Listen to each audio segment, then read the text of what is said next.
Hey all, here OS Reviews. Today we're taking a closer look at the best of retro gaming's retro gaming console. As the name implies, it comes outfitted with up to 50,000 games, whether it's NES, Super Nintendo, so on and so forth, and comes in a few different customizable shells, which makes it a little interesting. They all sell for the same price, which is a little on the steep side, but as we are in the middle of, again, a pandemic, folks are still stuck at home, and this would be kind of a good way to maybe enjoy your time a little bit more and take things off your mind. This one here is called the MegaPi shell. The first one here is called the MegaPi, which is this black one that you see has an imitative CD slot on the top. The next one here is called Super Pi. Looks like this. Seems to have a caddy or something that you can insert a cartridge, even though this is just for decorative purposes.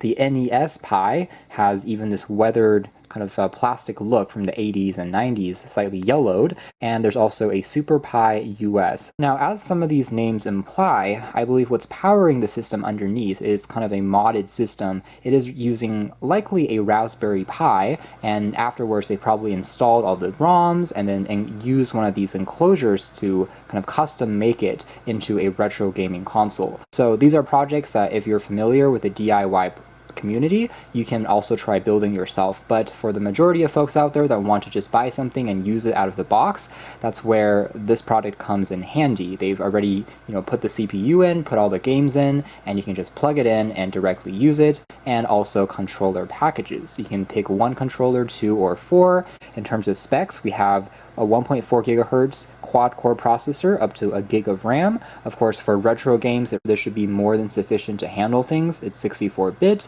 just plug and play with an HDMI slot, and supporting kind of Wi-Fi as well as Bluetooth. Now here's a list of all the games which are included, so it's sorted by different systems, like Apple II.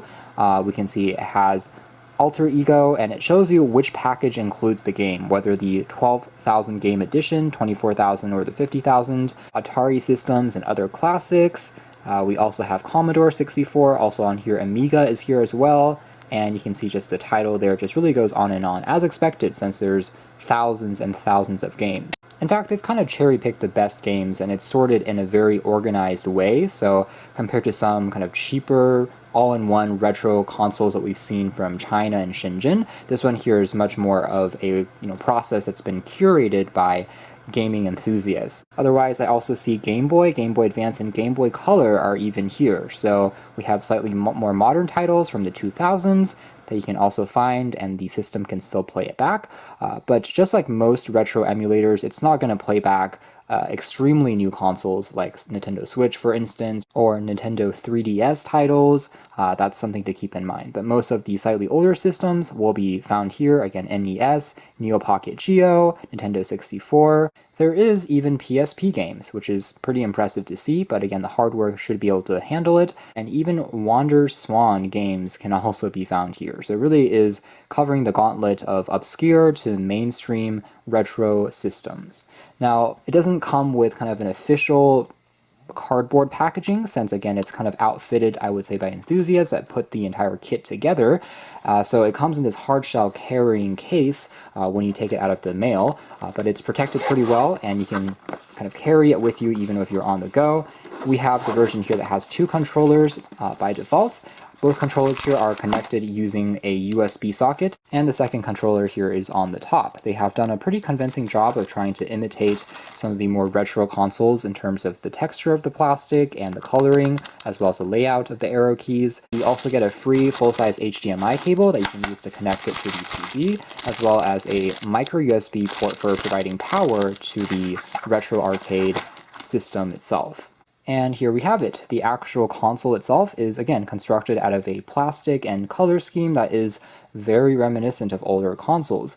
The cartridge slot on the front is really just a decorative slot. You can push on this to eject and open it, but it doesn't really do anything. Although, again, as far as a model or replica is concerned, it does look pretty convincing. The physical power on and off switch, as well as a status LED light, USB ports on the front for 2 controllers, and on the back we have a HDMI output for the TV. You can also select a 3.5mm aux jack to get better quality audio, micro USB for power, and on the side here is actually where you can pop in the micro SD card. This one here comes included, of course, since it has all of the built-in ROMs. On the back here, you see Super Pi case compatible with Raspberry Pi 3.2 and B+. By the way, the plastic on the edge can also be opened up to reveal an Ethernet port if you want to use wired internet, and 2 more USB ports. So you can plug up to 4 wired controllers. So here's the system turning on, and by the way, this Raspberry Pi does have a fan. Although it is pretty quiet, but you'll hear it occasionally hum a little bit in the background. Boot up here takes about 20 seconds from a cold state. It's using something called the Recalbox Emulation Station. And here's the main menu. We can use the D-pad here to go up and down, basically to cycle through the different systems. It also loops a few random popular theme songs of some of these games like Mario, but just for copyright reasons, we'll turn the volume down here. Again, the cover art for all of these selected systems look reasonably attractive. Commodore, you also see a quick preview of what that system is like on the side as a reminder, and also tells you how many games it has available. So Commodore there seems to be a little bit low. We have Apple II, 1,568 games are available. Atari has 473, and just quickly cycling through some of the other ones, just giving you a quick idea of what the process is like. The interface works quite well. Now we can also tap on the Start key to pull up the menu system that we can take a look at if there's any updates to install, which can be downloaded using Wi-Fi. Game settings can be remapped. Advanced settings also allows you to overclock the processor, so you can crank up the speed of the CPU up to, as you can see here, 1.35 megahertz from the base 1.2 gigahertz. So say we're interested in the Game Boy Advance, we can enter it, and afterwards it will sort through all the games in order. It also gives you a description as well as a cover art of what that game is like, as well as even a rating based on popularity rating metrics that are available online, its release date, as well as its genre, sorted right now alphabetically starting from A all the way down to Z. Now, if I want to speed up the process, I can bring up the menu again and jump to a specific letter, and it's jumped ahead into that list. We do have the Pokemon games, Pokemon Pinball, Emerald, Fire Red. There seems to be a few repetitions of the games, which is kind of interesting, but there's also Leaf Green, Ruby Edition, Sapphire. We can also add favorites to a list, which we can quickly reference in a separate little collection or library, and you can hide certain games as well. That also tries to resemble even a Game Boy Advance in terms of the edges, so it doesn't completely fill up the entire bezels of your display, but overall it works well enough. It even kind of imitates the pixel density or resolution of the screen of the original console. The game was encoded to work with those smaller screens back in the day. But anyways, of course, we do still have a much better display now in terms of the color saturation, viewing angles, just being much larger in general on your TV. Now, by default, it actually seems like we are in German for the default language of this particular either system or ROM, so maybe that's why you saw a few repetitions, is maybe there's different language versions of the game. But on this, it's completely buttery smooth, feels just like if you're playing it on a original console or your computer. So again, works very well, and entire gameplay is pretty fast. By the way, you can also tap on the X key to save the game state. So it does have the ability for you to know where you were. So when you launch back into the game, you can load back where you were and continue. We're now in the Nintendo 64 emulator, and we're playing back Mario Kart. Again, no issues in terms of screen tearing or anything like that. Everything is still very much playable and pretty enjoyable to bring back some of these nostalgic games to revisit. Still getting you lots of fun.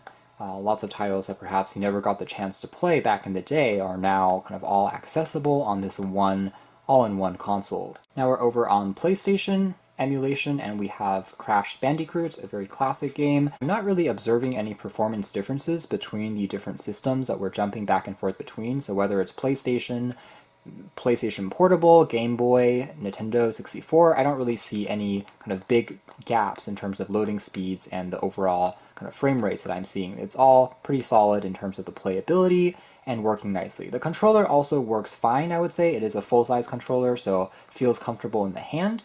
It might be a little bit on the light side. It doesn't feel as kind of dense as maybe a first-party console controller from Nintendo directly, but you can always kind of use your own and connect it using Bluetooth or add kind of additional controllers as you go. It's solid enough though, just to get some quick gameplay here and there. And of course, with all of these systems, we have kind of other popular iconic games as well, including Pac-Man, including kind of puzzle games, including Battle Galactica.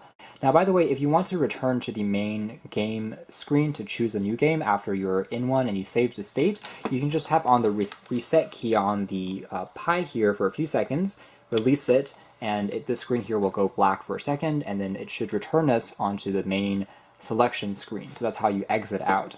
So that's more or less it for our hands-on review of the Best of Retro Gaming's retro gaming console. It's really just a modded version of a Raspberry Pi that contains all the ROMs and games, including a very kind of well put together Super Pi case that looks quite authentic to a real console, and overall performance is solid in terms of being able to kind of play things back. It looks quite attractive, scrolling feels pretty smooth, and no issues in terms of saving your games, as well as being able to quickly search through them. So if you're interested, you can check out more details in the links down below, but for now that's been our video. Thanks for watching here at OS Reviews. It's been the Best of Retro Gaming's retro gaming console.